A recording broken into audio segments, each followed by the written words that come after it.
Maintenant, admettant que les Africains arrivent à s'inspirer de cette culture, la culture japonaise, comment faire pour que l'Afrique ne soit plus un continent à problème et qu'elle soit enfin respectée, comme on le souhaiterait?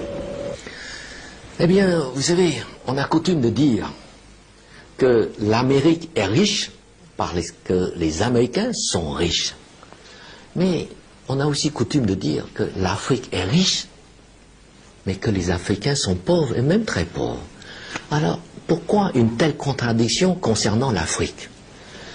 Mais tout simplement parce que l'Afrique a une économie du XVIIIe siècle, et que les Africains continuent encore à exporter leurs richesses, c'est-à-dire leurs matières premières, aux grandes sociétés européennes qui les valorisent, qui les transforment en Europe et encaisser ainsi à leur place, c'est-à-dire à la place des Africains, l'énorme plus-value de la transformation.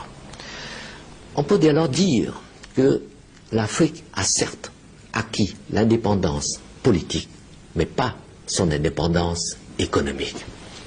Et pour cela, prenons l'exemple du café. Vous savez que le cours du café vert, fixé à Londres, a baissé de 80% en 8 ans. Alors vous savez aussi qu'aucune entreprise au monde ne peut supporter une telle baisse de prix sans tomber en faillite. Or, c'est ce qui se passe en Côte d'Ivoire et en Afrique. Pire, sur le prix actuel de 370 francs CAF par kilo, CAF ça veut dire coût, assurance et fret, il faut encore enlever les frais des intermédiaires et de transport maritime. Il ne reste donc que 200 francs à peine par kilo à l'Afrique. Et ce même café africain, transformé ensuite par les grandes sociétés en Europe, en café soluble, se vend ensuite à plus de 20 000 francs le kilo à travers le monde. Voilà la contradiction. Et je dirais même l'injustice, elle est là. 200 francs pour l'Afrique qui produit le café et 20 000 francs pour l'Europe qui se contente de transformer le café africain.